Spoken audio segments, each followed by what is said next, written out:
Donc tu peux honorer Dieu, tu peux donner des dîmes, tu peux chanter, tu peux louer, tu peux sauter, tu peux enlever ta cravate, enlever tes chaussures, enlever tout ce qu'il faut. Il y en a même qui enlèvent les perruques des fois. Enlève tout ce que tu veux. Mais quand tes lèvres sont en train de louer Dieu et que ton cœur est éloigné de lui, il dit que tu ne l'aimes pas. C'est que de la figuration. C'est du maquillage. C'est du cinéma, de la comédie, comme dit mon mari. De la comédie, on n'est pas à Hollywood. On est à l'église.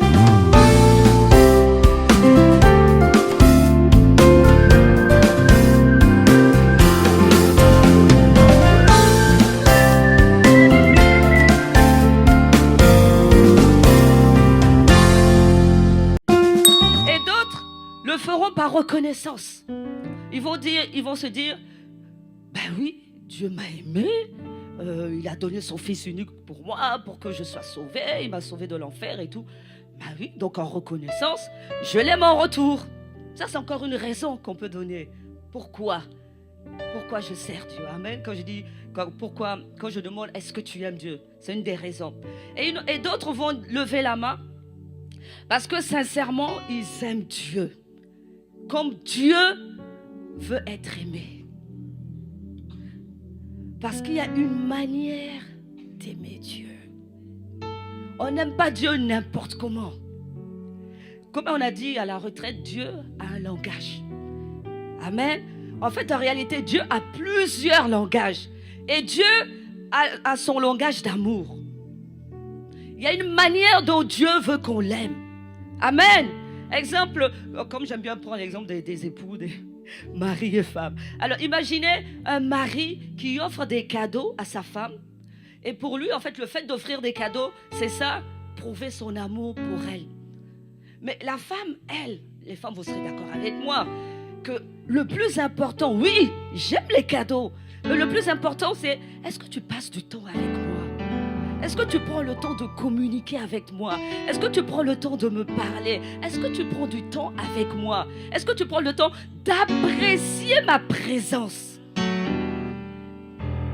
Les cadeaux, oui, c'est bien. Mais avant ça, je veux vivre quelque chose de particulier. Si tu es toujours dehors et pour te rattraper, tu me ramènes un cadeau, ça, ce n'est pas de l'amour. Ça, c'est essayer de m'acheter, mais ça ne marche pas. Ce que je veux, les femmes, vous êtes d'accord avec moi? Ce que je veux, c'est d'abord ta présence. Que tu parles avec moi. Que tu m'écoutes aussi. Parce que les femmes, nous, on aime parler. Hein? Donc, que tu m'écoutes, que tu prennes le temps de m'écouter.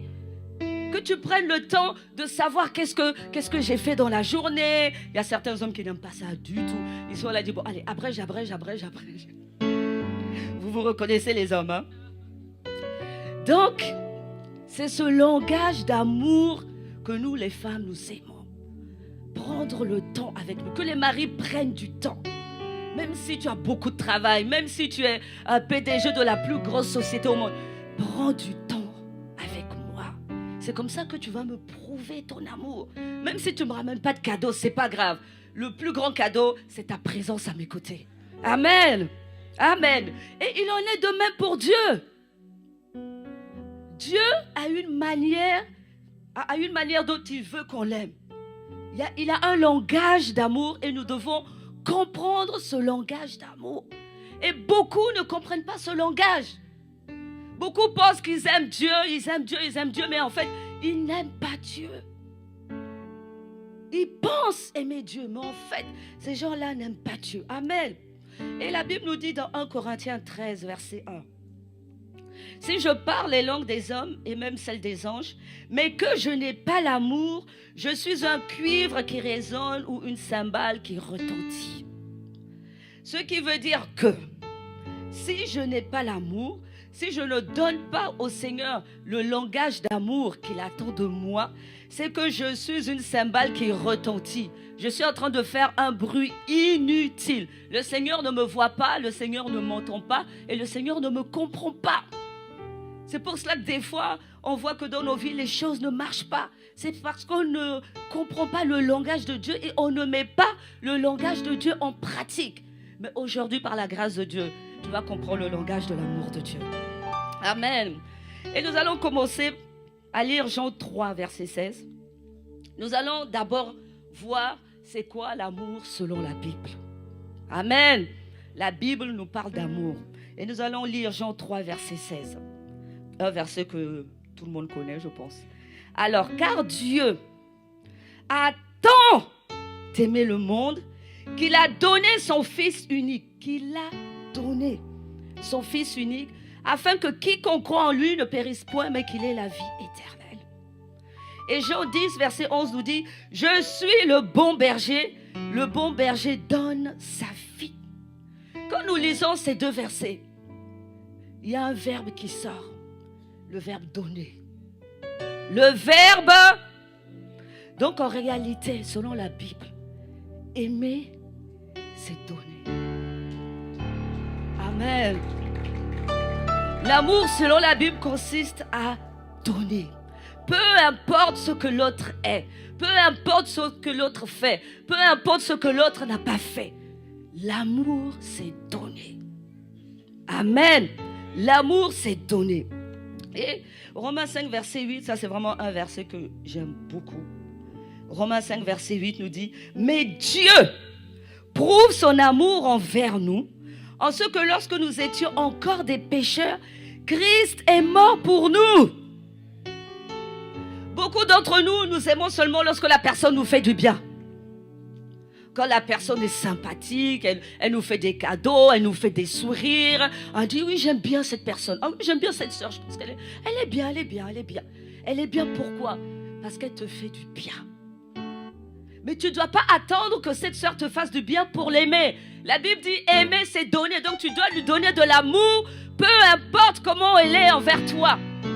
Qu'elle soit grande, petite, jeune, vieille, jolie, tu dois lui donner de l'amour. Tu ne regardes pas à sa nature, tu ne regardes pas comment elle est, tu lui donnes de l'amour. Jésus n'a pas regardé à nos péchés, il n'a pas regardé à nos iniquités, il n'a pas regardé à la boue dans laquelle nous étions, il a regardé à son amour pour nous. Et c'est à cause de son amour qu'il s'est donné. La manifestation de son amour, c'est qu'il s'est donné à la croix pour nous. Donc, aimer, c'est donner. Dis à ton voisin, aimer, c'est donner. Dis à ton autre voisin, aimer, c'est donner. Amen. Donc, autrement dit, quand on dit donner, tu dois donner de la joie, tu dois donner de la paix. Quand les gens te voient, il faut qu'ils soient joyeux. Quand les gens te voient, il faut qu'ils soient en paix. Il ne faut pas que les gens fuient. Oh, il arrive, mon Dieu. Ça, ce n'est pas de l'amour. Amen. Tout ce qui vient de toi doit rendre l'autre heureux. Tout ce qui sort de toi doit rendre l'autre heureux. Tu ne dois pas être un sujet d'horreur. Tu ne dois pas être la personne qu'on fuit dès qu'on t'aperçoit à 1 kilomètre.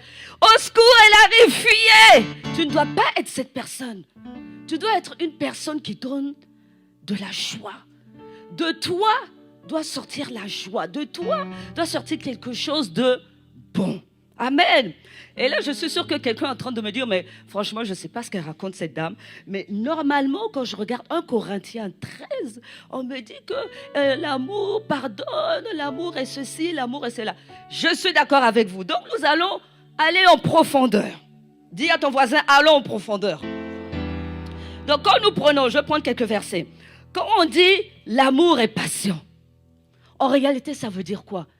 Ça veut dire que je donne du temps.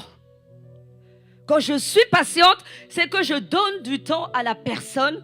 Ça se trouve, c'est une personne que je veux voir, que je veux que le Seigneur sauve. Ça peut être un projet sur lequel je suis en train de travailler. Ça peut être une situation que je rencontre. Et je dois être patiente. Et quand je suis patiente, c'est que je suis en train de donner du temps pour que la chose change. Je suis en train de donner du temps pour que la personne change. Dieu lui-même use de patience envers nous. C'est de l'amour. Donc, quand on dit l'amour est patient, c'est que je donne du temps. Amen. Quand on dit l'amour est plein de bonté, c'est quoi? C'est que je suis en train de donner de l'espérance à quelqu'un. C'est que je suis en train de donner quelque chose de bon à l'autre personne. Amen. Quand on dit l'amour n'est pas envieux, qu'est-ce que je suis en train de faire? C'est que je suis en train de donner de la joie quand quelqu'un est béni à côté de moi. Amen. Donc l'amour, c'est donner. Je vais vous laisser, vous pouvez lire tous les versets dans 1 Corinthiens. Vous allez voir que tout correspond à donner, donner, donner, donner. L'amour ne fait rien de malhonnête. C'est que je donne de l'honnêteté. Amen. Quand on dit l'amour ne s'enfle point d'orgueil, c'est que je suis en train de donner de l'humilité. Amen. Vraiment, il faut que nous comprenions ça. Le Seigneur me montrait, il me dit, aimer c'est donner. Aimer, vous savez, quand on vient vous parler ici, c'est que Dieu nous a déjà parlé, c'est que nous-mêmes on a déjà pleuré devant Dieu. Et puis maintenant on vient vous lancer ce que Dieu nous a déjà dit. Aimer c'est donner. Amen. Et quand on parle d'aimer Dieu, ça veut dire donner. Donner. Donner quoi à Dieu? Donner qui à Dieu? Donner ma personne tout entière à Dieu. Aimer Dieu, c'est me donner tout entière à Dieu. C'est lui donner mes pensées, c'est lui donner ma vie, c'est lui donner mes talents, mes capacités, tout ce qu'il a déposé en moi, mon obéissance. Je lui donne tout. C'est ça, aimer Dieu. Amen. Et aimer Dieu commence à l'intérieur. Ce n'est pas seulement l'extérieur. C'est pour ça qu'on voit des gens servir, mais ces gens-là n'aiment pas Dieu. Tout vient d'abord du cœur. L'amour vient d'abord du cœur. Matthieu 15, verset 7 nous dit, hypocrite, Ésaïe a bien prophétisé sur vous quand il a dit, ce peuple m'honore des lèvres, mais son cœur est éloigné de moi. Donc tu peux honorer Dieu, tu peux donner des dîmes, tu peux chanter, tu peux louer, tu peux sauter, tu peux enlever ta cravate, enlever tes chaussures, enlever tout ce qu'il faut. Il y en a même qui enlèvent les perruques des fois. Enlève tout ce que tu veux. Mais quand tes lèvres sont en train de louer Dieu et que ton cœur est éloigné de lui, il dit que tu ne l'aimes pas.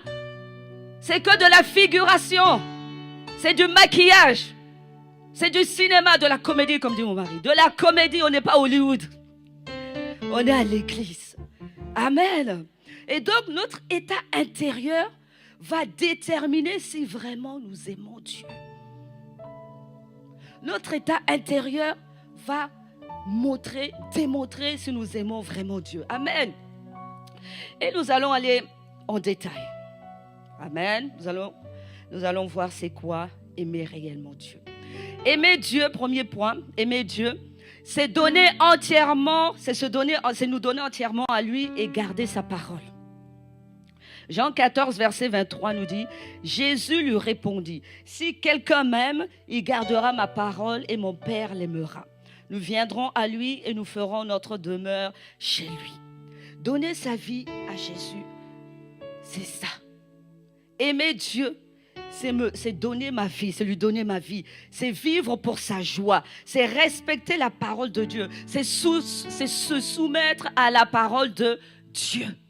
Me donner tout entière. Je ne garde rien pour moi. Je dis, Seigneur, prends tout. Je ne m'appartiens pas. Je suis à toi. Je veux t'aimer. Je te donne ma vie. Ça, c'est le premier point. Nous donner entièrement à lui et garder sa parole. Amen. Et quand nous aimons Dieu, nous n'obéissons pas Pardon, excusez-moi. Quand nous aimons Dieu, nous n'obéissons pas par contrainte. Nous obéissons parce que nous aimons Dieu. Nous obéissons à la parole de Dieu par amour pour Dieu. C'est pareil pour un homme et une femme quand ils s'aiment. Quand le mari dit à la femme, fais ceci, juste parce que tu veux plaire à ton mari, juste parce que tu l'aimes, tu vas obéir à ce que tu te dit de faire. Si tu te dis, j'aime bien les cheveux longs, tu vas faire les cheveux longs. Si tu te dis, j'aime bien les cheveux courts, tu vas faire les cheveux courts. Si tu te dis, j'aime bien ceci, j'aime bien... Tu vas tout faire pour lui plaire parce que tu l'aimes.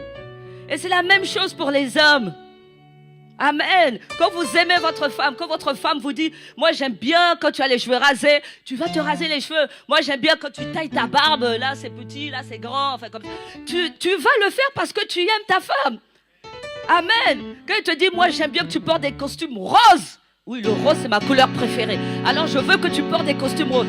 Tous les dimanches quand on va à l'église, s'il te plaît mon chéri, je veux que tu portes des costumes roses. Par amour pour elle, tu vas le faire. Même si tu arrives à l'église que les gens te regardent bizarrement, tu vas dire non, moi c'est par amour, donc vous là, vos regards ne comptent pas. Par amour pour Dieu, par amour pour son conjoint, on est prêt à faire, je dirais pas tout et n'importe quoi, mais on est prêt à faire tout ce qu'il faut pour faire plaisir à son conjoint. Amen. Ça, c'est se donner tout entier. C'est se donner tout entier. Deuxième point, aimer Dieu, c'est demeurer en lui en tout temps. Quand ça va, et quand ça ne va pas. Quand il pleut, j'aime Dieu. Quand il ne pleut pas, j'aime Dieu. Quand j'ai du travail, j'aime Dieu. Quand j'ai pas de travail, j'aime Dieu pareil. Je suis mariée, j'ai pas d'enfants, j'aime Dieu. Je suis mariée, j'ai 4 filles. Seigneur, je voulais avoir des garçons. Je t'aime quand même. Alléluia. Alléluia. C'est demeurer en lui quand tout va bien et même quand tout va mal. On demeure en Jésus. On sait que peu importe ce qu'on est en train de vivre, peu importe les circonstances, peu importe les situations, Jésus est toujours là. Lui, il nous aime toujours. Il l'a prouvé. Il a donné sa vie. Il n'a rien gardé pour lui. Il n'a pas dit, bon, je vais garder ma main et puis je vais donner le reste de mon corps. Il a tout donné. Il a donné sa tête, il a donné ses mains, ses pieds. Il a tout donné pour nous. Et en retour, nous disons quoi? C'est là le langage qu'il attend de nous. Le langage d'amour. Donc que ça aille ou que ça n'aille pas, je décide d'aimer Dieu. Que je sois en pleine forme ou que je ne sois pas en pleine forme, je décide d'aimer Dieu.